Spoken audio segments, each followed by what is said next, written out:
Hi friends, அனைவருக்கும் நெஞ்சார்ந்த வணக்கங்கள். இன்றைக்கி 7ஆம் நாள் ஷார்ட்டு ஹிந்தி வகுப்பு பார்க்க போகிறோம். ஹிந்தி வகுப்பில் தினசரி பயன்படுத்தக்கூடிய வார்த்தைகள் நாம் பார்க்கலாம். இன்றைக்கும் புதுமையான வார்த்தைகள் இருக்குது.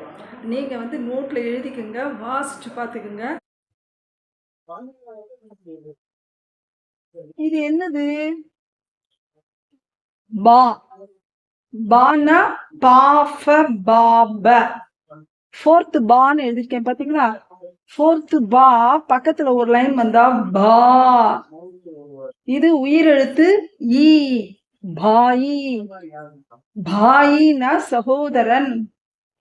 அந்த பாங்கிறத அடிப்பகுதியிலன்னு சொல்லணும். பாயி. அடுத்து பாருங்க, இது தேர்ட் பா. பா. இது ஹா. நாம இன்னுன்னு சொல்லணும் கடைசி எழுத்து. பஹன். பாங்கிறது மூணாவது பா. பஹன். பஹன்னா சகோதரி. இது பா. டி.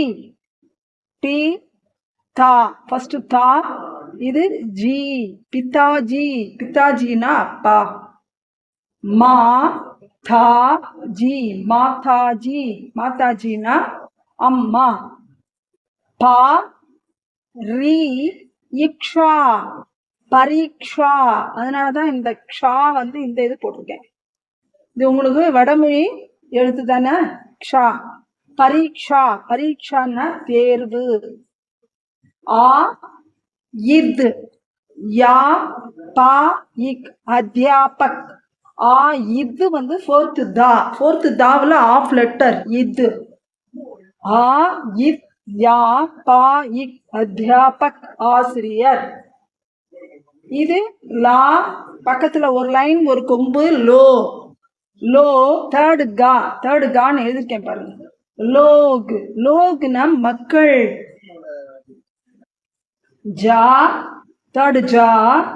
இன். ஜன். ஜன்னா மக்கள்.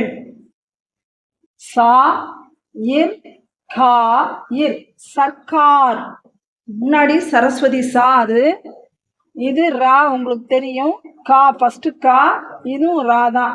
கடைசி எழுத்து இரு. சர்க்கார். ஏன் இங்க இரு சொல்றோம்? இது 4 லெட்டர் வேர்ட்ஸ் உங்களுக்கு தெரியும். நெடில் எழுத்து வந்தானாக்கா அதுக்கு முன்னும் பின்னும் வரக்கூடிய எழுத்துக்களை நாம் மெய்யெழுத்தாகத்தான் சொல்ல வேண்டும். ஏற்கனவே நம்ம படிச்சிருக்கோம். சாயிர் காயிர். சர்க்கார். அரசு. அரசாங்கம். இது பாருங்க. வா வி. தே இஷ். விதேஷ். விதேஷ் என்றால் வெளிநாடு. தே